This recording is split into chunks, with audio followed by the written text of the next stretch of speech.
Olá, amigos. Estamos iniciando mais um programa Esclarecimentos Oportunos. Esse programa é uma realização da Sociedade Espírita Francisco de Assis, casa sediada na cidade de São Paulo. E como sempre conosco, Milton Felipe. Tá bom, Milton? Estou bem, muito obrigado pela oportunidade. Saudar a todos, conforme sempre fazemos aqui na abertura e no encerramento do nosso programa, desejando-lhes que os bons espíritos nos ajudem sempre. Seu Milton. Senhor, olha, eu queria só, antes de você abrir o programa, eu queria agradecer a todas as pessoas que têm enviado as suas contribuições. Sim. Em forma de perguntas, textos, existem elogios, análises, críticas, tudo que favorece, que ajuda a gente a impulsionar para a frente o trabalho doutrinário. Muito bem, senhor Milton. Eu também quero me juntar ao Milton nesses agradecimentos. E o pessoal tem assistido o nosso programa e eles aproveitam o que a gente faz para depois perguntar em cima, né, Milton? Que bom, né? Aí diz assim: por que Allan Kardec recomendou um método de experimentação para saber se uma pessoa tem a mediunidade? Vocês disseram que todos somos médiuns. Interessante, essa é uma provocação, né? Então... Esse é um tipo de provocação muito interessante. O pessoal assiste o programa e fica no nosso pé lá certo, depois, né? Eles falam que todos são, mas Allan Kardec recomenda o método experimental. Isso. Muito bem, muito bem. Conforme vocês sabem, a obra que trata da ciência espírita, do ponto de vista prático, é o Livro dos Médiuns. O Livro dos Médiuns. O Livro dos Médiuns é uma importante obra publicada em 1861 por Allan Kardec. E o objetivo desse livro, segundo o próprio codificador, é orientar médiuns e magnetizadores, conforme ele chamava antigamente. No fundo, na linguagem nossa, são os dirigentes espíritas. Dirigentes e médiuns, portanto, têm um livro em forma de manual muito importante. É a ciência espírita, é o momento em que vamos acionar a ciência espírita. E o assunto mediunidade tem a ver com a própria ciência, né? Embora o livro chama-se Livro dos Médiuns, ele trata também da ação dos que não são médiuns, das pessoas que produzem os mesmos fenômenos produzidos pelos espíritos com a sua ação psíquica, o poder psíquico, a força psíquica. Então ele é um livro que se destina a médiuns e pessoas não médiuns, vamos usar o termo da parapsicologia, sensitivos, que também produzem os mesmos fenômenos.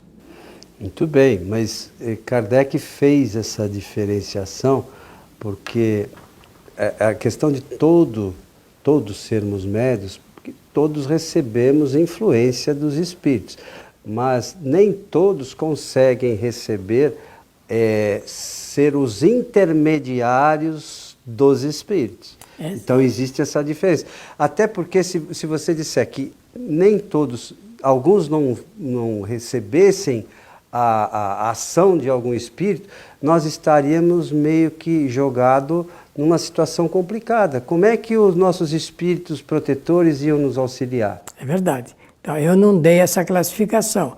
Observando a pergunta por esse aspecto apreciado pelo Coelho, então nós podemos dizer assim: a mediunidade se divide em duas categorias, né? A mediunidade de efeitos físicos e a mediunidade de efeitos intelectuais, ou inteligentes. Allan Kardec, no Livro dos Médiuns, também vai escrever dessa maneira, ele vai escrever assim. E existe a faculdade que ela é inerente a todos os seres humanos. E isso tem uma explicação. Todos os homens, todos os seres humanos, espíritos encarnados, necessariamente precisam entrar em contato ou receber influências dos espíritos. É por causa dessa faculdade generalizada que todo ser entra em contato com o seu espírito protetor. Senão não teria como acionar isso. Tá certo? Então esse é o primeiro ponto dessa classificação de Allan Kardec. Então existe a mediunidade generalizada, que todos os seres humanos possuem. Mas existe a mediunidade, aquela que Herculano Pires chamou de dinâmica, mediunidade dinâmica, que no kardecismo, no estudo de Kardec, nós podemos dizer é uma mediunidade ostensiva, que nem todos os seres humanos possuem. Existem parte da população mundial que tem essa mediunidade ostensiva e o restante, o geral, mediunidade generalizada. A generalizada serve para o contato generalizado com os espíritos de uma forma geral mesmo, para que nós recebamos as suas influências. Mas a outra, a ostensiva, é para que o seu agente ele sirva de intermediário dos espíritos aos demais encarnados. Então, isso também serve para a gente entender que a gente acaba recebendo a ação dos espíritos pelos nossos pensamentos. Embora a gente não seja médio ostensivo, a gente mantém relação de pensamento com os espíritos. Então, muitos espíritos acabam se aproximando de cada um de nós, a gente precisa entender isso, pela natureza dos nossos pensamentos. Então, se os nossos pensamentos são bons, nós atraímos espíritos bons. Se os nossos pensamentos não são muito bons, os espíritos que nós atraímos são dessa mesma natureza. Então, embora nós não sejamos médios ostensivos, a qualidade dos nossos pensamentos é fundamental para a nossa saúde, porque a obsessão é uma enfermidade. É uma enfermidade de origem espiritual. Então a gente precisa, embora sabendo que nós não somos médios ostensivos, que somos médios generalizados, como o Milton explicou, essa generalidade faz com que a gente mantenha contato com espíritos que podem ser prejudiciais a nós, ou bons. Então isso depende de nós. Então, seguindo na classificação, a mediunidade de efeitos físicos proporciona, por exemplo, ruídos, batidas, barulhos, movimentos de objetos, a aparição, né, que Kardec usava muito esse termo, né, de espíritos pela sua visibilidade, tangibilidade. Todos esses fenômenos pertencem à área de efeitos físicos. A de intelectuais é da psicografia, a escrita dos espíritos pela mão do médium, a da psicofonia, que é a fala, o pronunciamento dos espíritos utilizando-se do aparelho fonador do médium, da vidência e da audição. Esses são efeitos inteligentes ou efeitos intelectuais. Tivemos aí, então, a apresentação, fechando a classificação. Ora, a pergunta que se faz logo em seguida, e é por isso que nós valorizamos a pergunta recebida pela nossa produção por quem escreveu, é esta: como saber se uma pessoa é médium ostensivo ou um médium generalizado? Essa é uma dúvida pertinente à ciência espírita. Temos que fazer isso. Temos que sempre perguntar como é que nós vamos saber se essa pessoa é médium ostensivo ou não. Feita a pergunta, então a gente vai no livro dos médiuns e vê lá que Kardec faz uma explicação necessária de que para saber se uma pessoa é médium ostensivo ou não, é preciso que se faça com ela experimentação. Aí entra a metodologia do Espiritismo para saber se uma pessoa é médium ou não.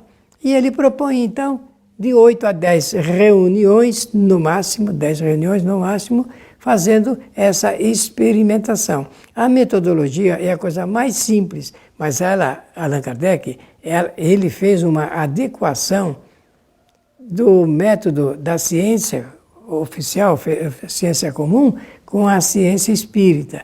Primeiro, partindo da observação. A observação é ponto importante na ciência, tanto quer seja espírita ou não.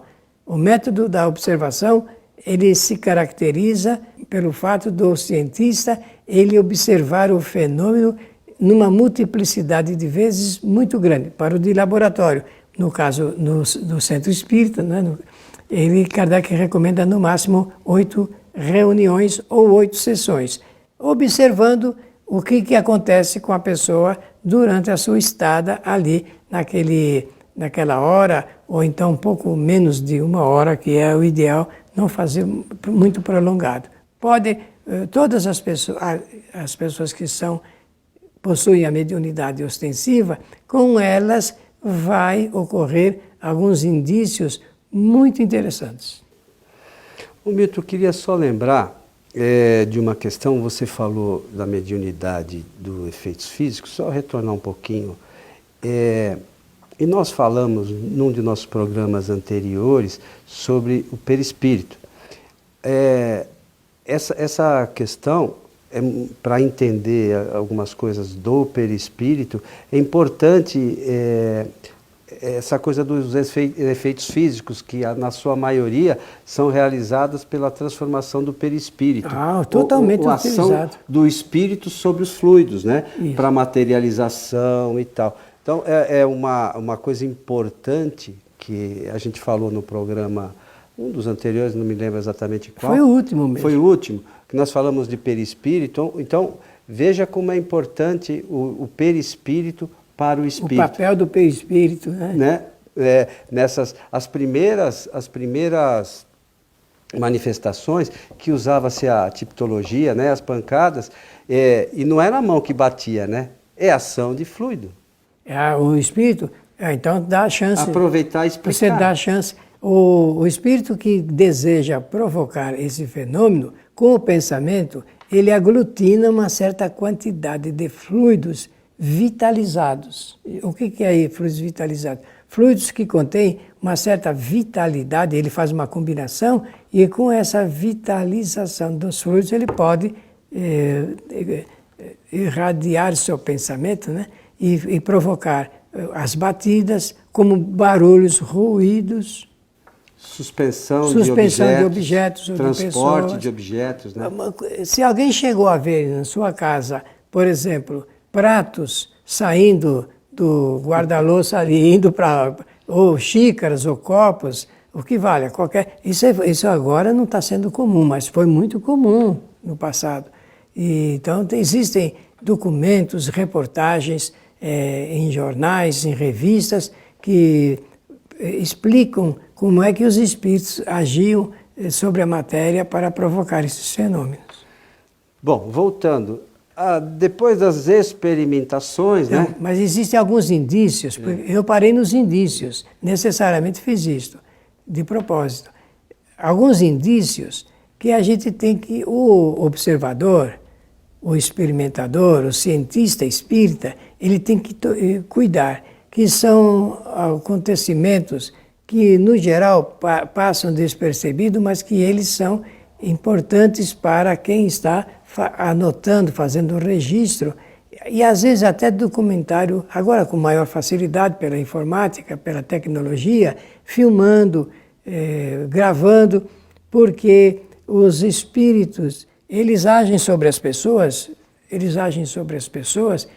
e essas pessoas apresentam alguns rudimentos, manifestações de seu corpo que levam à admissão de que ali existe um agente invisível querendo por ela se comunicar. Eu vou dar um exemplo.